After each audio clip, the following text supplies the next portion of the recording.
लेकिन नसीब में शायद इसी वक्त आपसे मिलना लिखा था। न हम सफर न किसी हमनशी से निकलेगा, न हम सफर न किसी हमनशी से निकलेगा, हमारे पांव का कांटा हम ही से निकलेगा। न हम सफर न किसी हमनशी से निकलेगा, हमारे पांव का कांटा हम ही से निकलेगा। वतन की रेत मुझे एड़ियां रगड़ने दे, मुझे यकीन है पानी यहीं से निकलेगा। बलरामपुर वालों, आने वाली 11 तारीख को आपको न सिर्फ बिहार के मुस्तकबिल का फैसला करना है, बल्कि हिंदुस्तान के मुस्तकबिल का भी फैसला करना है। अगर आपको लगता है कि यह चुनाव सिर्फ एक असेंबली का चुनाव है तो आप बहुत छोटा सोच रहे हैं। दिल्ली में बैठी हुई और पटना में बैठी हुई ताकतें, जिन्हें यह लगता है कि बिहार की आम जनता को, आम आवाम को गुजरात के रिमोट कंट्रोल से चलाया जा सकता है, तो ये बताने का चुनाव है 11 तारीख को कि नहीं, ये बिहार है, ये उड़ती हुई चिड़िया के पर पहचान लेता है। इसे गुजरात के व्यापारी नहीं चलाएंगे, बल्कि इसे बिहारी चलाएंगे। ये बताने का चुनाव है साथियों। अब आपके अपने हैं, आपके घर के हैं, पिछले 35-40 साल से जो इनकी खिदमत वाली जिंदगी है उसको आपने देखा है, लेकिन इस बीच कुछ नए नए बरसाती मेहमान आए हैं। एक पूरी वसूली गैंग है और उस गैंग का जो कलेक्शन एजेंट है वो आपके बीच में घूम घूम करके कह रहा है कि नहीं, महबूब साहब से तो सवाल पूछना है, महबूब साहब से तो सवाल पूछना है। महबूब का मतलब समझते हैं आप? मतलब महबूबा नहीं के इलाहाबाद में बैठ करके जब भी बलरामपुर के एमएलए की तस्वीर देखी तो ये देखा कि एक आदमी अपनी गोद में बच्चों को उठाए, लोगों के बीच में कभी स्टेशन पर बैठा हुआ तो कभी हाट में बैठा हुआ, चाय की दुकानों पर भूजा खा रहा है, पंता भात खा रहा है। ऐसा लगता ही नहीं कि ये एमएलए है, ऐसा लगता है कि जैसे आपके बीच में कोई आपका बेटा है, आपका भाई है, आपके परिवार का हिस्सा है। और आज कुछ नया में समझा रहे हैं कि कयादत खड़ी करो।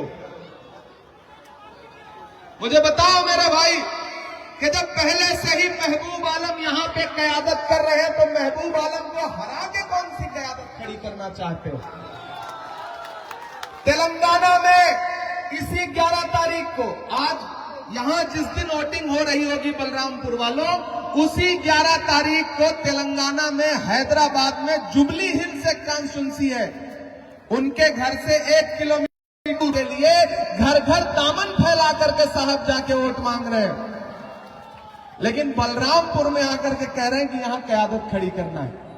अपने घर पे कयादत नहीं खड़ी करेंगे, यहां कयादत खड़ी करना है। अरे मेरे भाई, इसी सीमांचल में आकर के जलील मस्तान को हराने की कोशिश करना, महबूब आलम को हराने की कोशिश करना, या फिर प्रोफेसर मुसद्दिर आलम को हराने की कोशिश करना, और जब इस मकसद में कामयाब होते हुए न दिखना, तो आपके सीमांचल के लोगों, मैं आपकी गैरत को पुकार के कहता हूं कि आपके बुजुर्गों को इसी सीमांचल में गाली दी जा रही है। वो साहब आकर के हैदराबाद से तकरीर करते हुए कहते हैं कि जो हमारे मुकाबले खड़ा होगा वो फिरौन है, नमरूद है। मैं आपकी गैरत को पुकार के पूछता हूं कि अगर आप उनको वोट नहीं देंगे तो आप फिरौन हो गए, नमरूद हो गए। इससे बड़ी भी कोई गाली हो सकती है क्या? किसी ईमान वाले के लिए इससे बड़ी गाली नहीं हो सकती कि उसको फिरौन कहा जाए। अरे महबूब आलम, आपकी सियासत के खिलाफ खड़े बाजी है और इस गालीबाजी का विरोध सीमांचल वालों आपको करना पड़ेगा। इससे पहले भी चुनाव होते रहे हैं, इससे पहले भी एक दूसरे के खिलाफ लोग चुनाव लड़ते रहे हैं, लेकिन क्या कभी फेसबुक पे इस तरह किसी को गाली देते हुए देखा है आपने?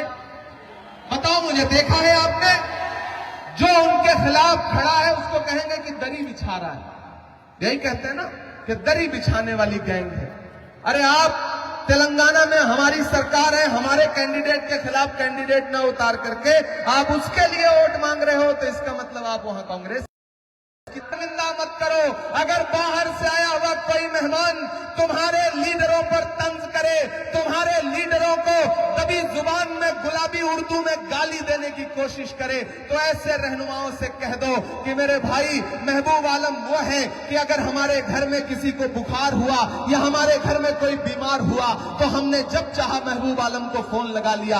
हमारे घर पे कोई परेशानी हुई तो अपने फटे चप्पल के साथ, फटे कुर्ते के साथ महबूब आलम हमारे सामने बैठा मिला। हो सकता है किसी बात पे अपनों से नाराजगी हो सकता है किसी बात पे गुस्सा हो, लेकिन मरहम की लालच में अपनी दुखती रग का पता दुश्मन को देना होशमंदी नहीं है, बेवकूफी है।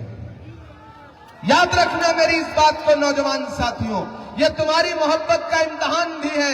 वो आपको आकर के बताएंगे कि नहीं डिप्टी सीएम, तो मैं ऐलान कर रहा हूं, आप महबूब भाई को एमएलए बना करके भेजिए, क्या पता आने वाला डिप्टी सीएम ही आपके सामने खड़ा हो, ऐसा भी तो हो सकता है।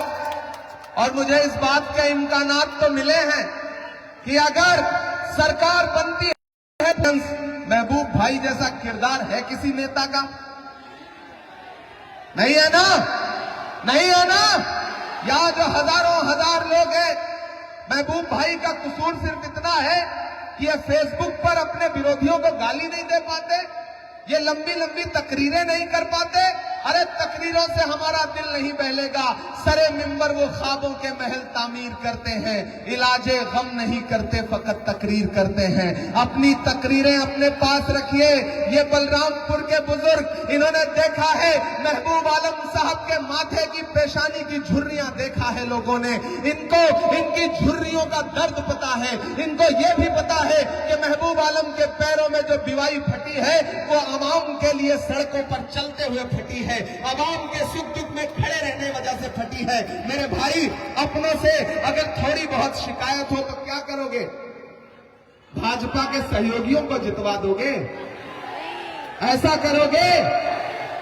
तो याद रखना मेरी इस बात को कि मुझे राहुल जी ने, तेजस्वी जी ने, दीपांकर भट्टाचार्य जी ने, मुकेश जी ने, आईपी गुप्ता जी ने, सबने कहा कि इमरान भाई महबूब आलम जब असेंबली में खड़े होते हैं तो वो दिखते बड़े सीधे साधे हैं, लेकिन जब बोलना शुरू करते हैं ना तो अच्छे अच्छे सम्राट चौधरी का मुरेठा खुल जाता है।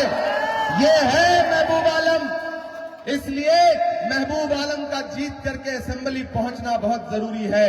और बलरामपुर वालों, इमरान प्रतापगढ़ी हूं मैं, आपकी आवाज बन करके हिंदुस्तान की सड़कों से लेकर के संसद तक बोलता रहता हूं, बिना हाकिम से डरे हुए बोलता हूं। खुदा ने जब मुझे शायरी की सलाहियत दी तो मैंने महबूबा के जुल्फ और आंचल पे शेर नहीं कहे, बल्कि नजीब की मां के आंसुओं के लिए नज्म पढ़ी, मैंने फलस्तीन के लिए नज्म पढ़ी, मैंने लोगों के दर्द गुनगुनाए। मुझे भी गाली दी जाती है, मुझको भी गाली देते हैं और कहते हैं कि नहीं नहीं ये तो सेकुलरिज्म की बात करता है। अरे मेरे भाई, मुल्क जिस मुहाने पर खड़ा है, सब समाजों को साथ लेकर के चलने की जरूरत है। यही तो भाजपा चाहती है कि एक तरफ 80% लोग खड़े हो जाएं, एक तरफ 20% लोग खड़े हो जाएं, दोनों की दुकान चलती रहे और इसमें जो अमन पसंद लोग हैं वो परेशान हो जाएं। इसलिए अपने दानिश्वर लोगों से, इस शहर के, इस गांव के, इस कस्बे के पढ़े लिखे लोगों से, नौजवानों से, माओ बहनों से ये कहना चाहता हूं कि ये लड़ाई सिर्फ एक विधायक हराने जिताने की नहीं है। पिछली बार जीते तो थे 5 विधायक, 4 चले गए, बाद में 4 चले गए आरजेडी के साथ। तो ये कयादत खड़ी करने का जो नारा है वो इस बार नहीं चलने वाला सीमांचल में। बलरामपुर वालों, महबूब भाई को जिता करके असेंबली पहुंचाइए। मैंने कहा ना, क्या पता डिप्टी सीएम ही आपके सामने खड़ा हो। सरकार बनने जा रही है, महागठबंधन ऐलान कर रहा है कि सरकार बनते ही बिहार के हर परिवार के एक सदस्य को सरकारी नौकरी देने की कोशिश की जाएगी। यहाँ माएं बहनें खड़ी हैं। अभी कल ही हमारे मुख्यमंत्री के चेहरे तेजस्वी यादव जी ने ऐलान किया है कि जैसे ही सरकार बनेगी 14 जनवरी को हर महिला के, हर खातून के, हर औरत के अकाउंट में 30,000 रुपए एक साथ सरकार देने का काम करेगी। और 25 लाख रुपए का इलाज का बीमा फ्री रहेगा। आपको एम्स में जाकर के, पटना जाकर के भटकना नहीं पड़ेगा, आपका इलाज फ्री रहेगा। इसलिए साथियों, आपसे गुजारिश है कि इधर उधर बटिए मत, इधर उधर भटकिए मत। बहुत बुलंद फजा में तेरी पतंग सही, मुझे पता है मगर डोर किसके हाथ में है। सिर्फ महबूब आलम, झंडा ऊपर, झंडा ऊपर, झंडा ऊपर। तो साथियों याद रखना, इधर उधर कहीं जाना नहीं है। और ये भाजपा वाले और उनके साथी आए तो उनसे पूछना कि कहां सोया है चौकीदार।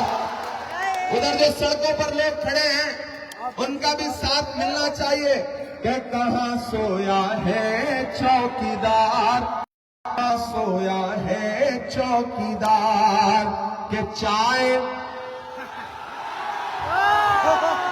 चाय बेचने वाला पूरा भारत बेच रहा है। इसी काम में हासिल उसे महारत बेच रहा है। कि रेल बिक गई, तेल बिक गया, बिका हवाई अड्डा। तैयार रहना अगली लाइन पे। कि रेल बिक गई, तेल बिक गया, बिका हवाई अड्डा। सब कुछ बिकता देख के खुश है अपने जेपी नड्डा। कि जनता महंगाई की मारी करती हाहाकार। कहां सोया है चौकीदार, कहां सोया है चौकीदार। बलरामपुर वालों, आखिरी 4 लाइनें पढ़ के जा रहा हूं क्योंकि अगले प्रोग्राम के लिए पहुंचना है। कि दायरे में सिमट के आएगा। ये जो लोग आकर के तंज कर रहे हैं कि नहीं नहीं महबूब आलम साहब की तो उम्र हो गई, उन्हें बताओ कि शेर बूढ़ा नहीं हुआ है, नहीं हुआ है। और बलरामपुर वाले अपने घर के बुजुर्गों के बारे में भला बुरा सुनना बंद करो। इलेक्शन होते रहेंगे, इलेक्शन लड़ते रहेंगे लोग, लेकिन कोई बरसाती मेहमान आकर के आपके घर के बुजुर्गों के बारे में कुछ भला बुरा कहे तो उसकी जबान पकड़ो और उससे कहो कि नहीं, हम सीमांचल के लोग हैं, मेहमान नवाज लोग हैं, कुछ नहीं बोलेंगे, लेकिन हमारे घर के बुजुर्गों को आंधियों को जरा खबर कर दो,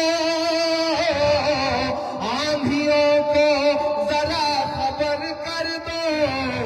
शेर वापस पलट के आएगा।